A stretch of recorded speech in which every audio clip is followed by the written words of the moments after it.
Dois dedos de conversa. Todos os dias. Dois dedos de conversa. Uma rúbrica de João Figueiras e convidados. Na Alvor FM. Hoje temos em antena o arquiteto Ricardo Camacho, juntamente com a Sónia Guerra, que nos vão falar sobre o tema do ambiente, da sustentabilidade, enquadrado no âmbito da IRIS, a Associação Nacional de Ambiente. Bom dia aos dois. Ricardo Camacho, hoje... Bom dia, Sónia. O tema hoje, como já referi, é o ambiente e a sustentabilidade, mas mais concretamente penso que vamos falar sobre a pluviosidade, as chuvas que caíram ultimamente, não?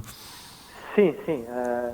Aqui a ideia era um pouco trazer a ambiguidade, que principalmente no Algarve acaba por ser contrastante, com inundações em ambiente urbano decorrentes da grande pluviosidade e da intensidade da pluviosidade, mas no entanto muitas destas barragens, especialmente no sul do país e no Algarve em concreto, continuam muito abaixo dos níveis desejados, não é? E portanto, neste sentido, alguma coisa está mal e portanto, hoje trazemos aqui esta rúbrica, vamos dizer, da IRIS, a Sónia Guerra, que é bióloga, é também vice-presidente da IRIS e é alguém que trabalha numa Câmara Municipal e que tem a responsabilidade de abordar estes temas naquilo que é a gestão do município. Não é? E a grande questão que se coloca aqui é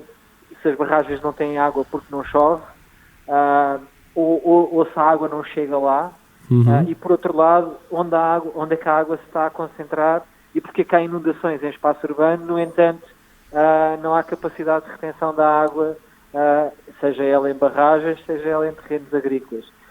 E aí deixava um pouco este tema em aberto à Sónia, num ambiente mais generalista, tendo em conta que o município com que a Sónia tem mais contacto, tem um sistema de ribeiras complexo e muito interrompido por uma difusão urbana muito grande, e lançava o tema à Sónia, não é? Então a Sónia tem o microfone disponível. Pode falar. Sim. Então, antes de mais, bom dia. Obrigada pelo convite para este debate. Cumprimentar também a todos que nos estão a ouvir na emissão. E para começar, então, por responder à resposta do Ricardo, que é uma resposta também complexa, começar então, se calhar, pela parte urbana, que é aquela que neste momento também está um bocadinho mais na ordem do dia, e tanto que tem dado alguns problemas um bocadinho por todo o país. A questão urbana, tanto quando há chuvas intensas, na minha opinião, prende-se sobretudo com uma questão do ordenamento urbano, ou seja, nós estamos a pagar a fatura pesada do mau ordenamento que vamos arrastando há anos nas cidades e nos núcleos urbanos e que tem que ver essencialmente muitas vezes com a impermeabilização em demasia das cidades, por exemplo, o facto muitas vezes de desviarem linhas de água, portanto, em prol de uma outra construção de infraestrutural ou até habitacional, desviaram-se linhas de água com muita facilidade, linhas de água essas que acabam por procurar sempre o seu sentido original e portanto, quando chove e quando há muita quantidade de volume de água, ela tem que passar por algum lado, e nomeadamente quando ela tenta passar é sempre pelas linhas de água originais, pois se elas não estão lá e se foram desviadas, elas vão encontrar ou esse mesmo curso, arrastando muitas vezes o que têm pela frente, ou o outro que às vezes pode ser ainda pior. Essa é uma das situações e é muito evidente. Pois, Sónia, e estamos a pagar a fatura de anos de erros consecutivos, mas dá-me a ideia que hoje em dia ainda se continuam a cometer os mesmos erros. É verdade. É verdade. Por mais incrível que nos pareça, e essa é uma afirmação de todo muito pertinente, de facto, porque por mais incrível que nos pareça, em vez de aprendermos com os erros do passado, continuamos a fazer os mesmos e às vezes até mais grave do que o que de facto não se compreende, porque depois há diferenças entre estarmos num núcleo urbano em meio plano, como é o exemplo aqui da Marinha Grande, meio urbano onde trabalho, e em que, portanto, não estamos tão sujeitos a um problema adicional que tem a ver com a escorrência de águas das vertentes, não é?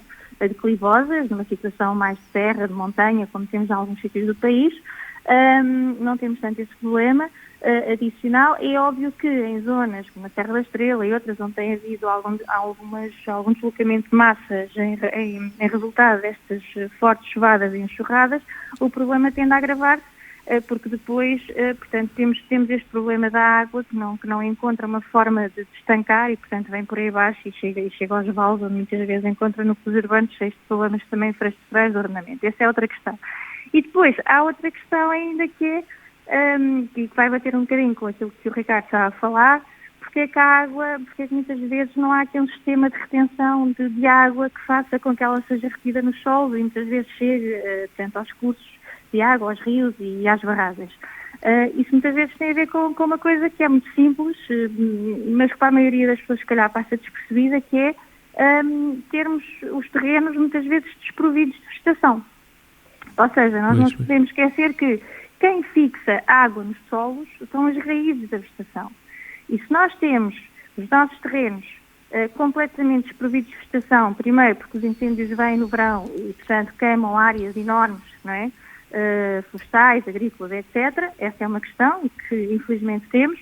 Como se não bastasse, depois temos o legislador que legisla e que obriga a fazer faixa de gestão de combustível, faixa de gestão de rede primária, secundária, etc., em que obriga que tudo o que seja mato, etc., sobrantes florestais, sejam retirados do solo.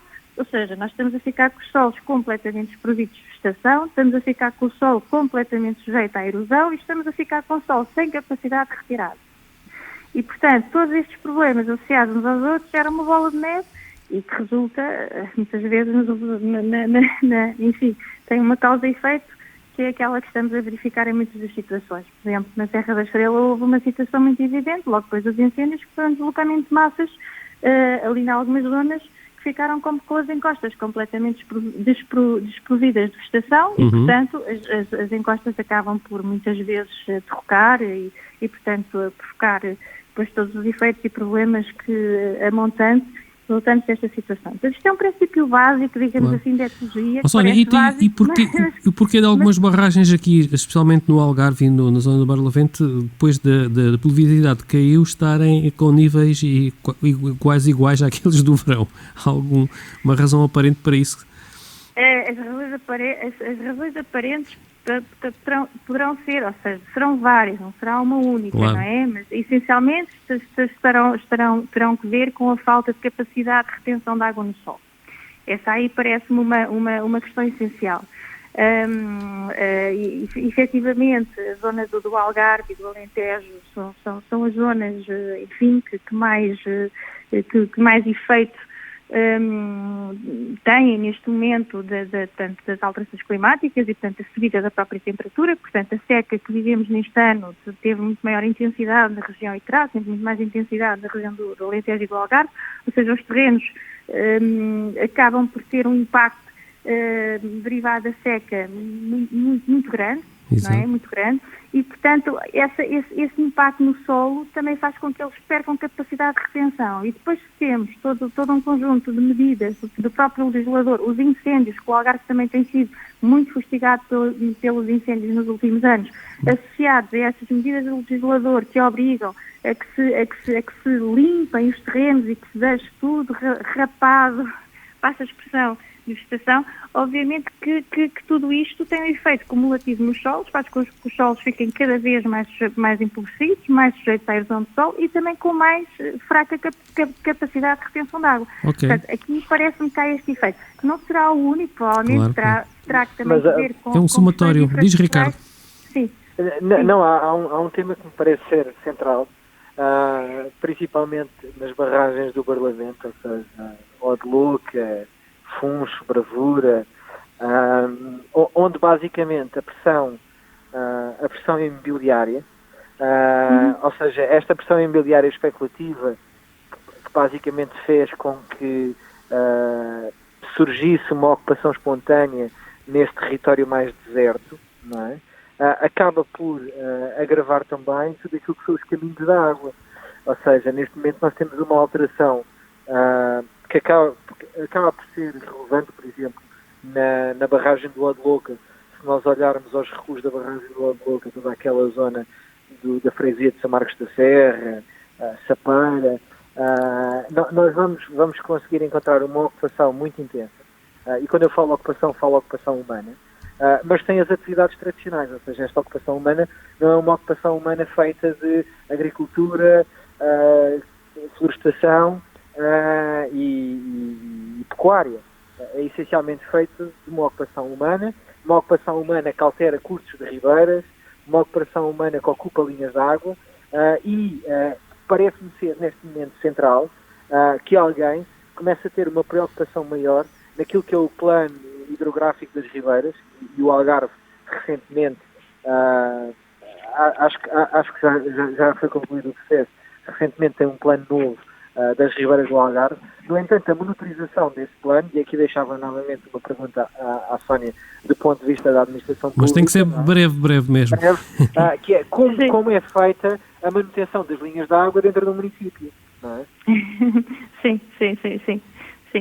Então é assim, já agora brevemente, a manutenção das linhas de água nos municípios foi uma competência que passou das administrações hidrográficas para as câmaras, portanto passou a ser uma competência das câmaras, portanto sobretudo a limpeza, digamos assim, e o restauro ecológico das linhas urbanas, o que não deixa de ser sempre um tema complexo, porque basicamente cada linha urbana é uma linha urbana e nem todas têm que ser mantidas e tratadas da mesma maneira. Ou seja, isto também dando-vos um exemplo muito breve. Em alguns locais, tirar vegetação só por tirar vegetação, ok, significa que pode estar a tirar vegetação e fazer com que não haja ali um entupimento de água que depois provoca uma inundação, mas noutras situações, tirar a vegetação ritícola, por exemplo, é o oposto, ou seja, faz com que eu não tenha qualquer proteção de margens e faz com que numa enxurrada eu tenha água a transbordar e provocar uma inundação. Portanto, cada caso é um caso. Tem que haver um equilíbrio, não é? Tem que haver um equilíbrio e olhar para as linhas de água de forma unitária, intervir de forma individualizada e não tratar as linhas de água de forma todas iguais, em que o mais fácil muitas vezes, para um prestador de serviços, é chegar, tirar tudo como se tudo fosse igual. E não é. Claro. E não é, efetivamente. Portanto, tem características diferentes, tipologias diferentes e tem que se olhar para cada uma delas de forma cuidada. Não é um trabalho fácil, sobretudo, porque está a lidar, mais uma vez, como disse no início, com erros infraestruturais do passado. E às vezes tentar contorná-los e resolvê-los não é fácil, sobretudo nestas alturas em que temos o problema em mãos. Infelizmente temos de ficar por aqui porque o nosso tempo já chegou ao fim. Resta-me agradecer à Sónia Guerra a sua estreia aqui em 2 Dedos de Conversa no âmbito do ambiente, a sustentabilidade da IRIS, a Associação Nacional do Ambiente, e agradecer também ao Ricardo Camacho por nos ter trazido a Sónia Guerra para a nossa conversa a 3, não é? Outras oportunidades irão surgir. Ok? Obrigado nós. Tá, obrigada. Um bom ano para vocês, 2023. Até à próxima. Igualmente, obrigado. Um bom ano. Vai. 2 Dedos de Conversa. Todos os dias. 2 Dedos de Conversa. Uma rúbrica de João Figueiras e convidados. Na Alvor FM.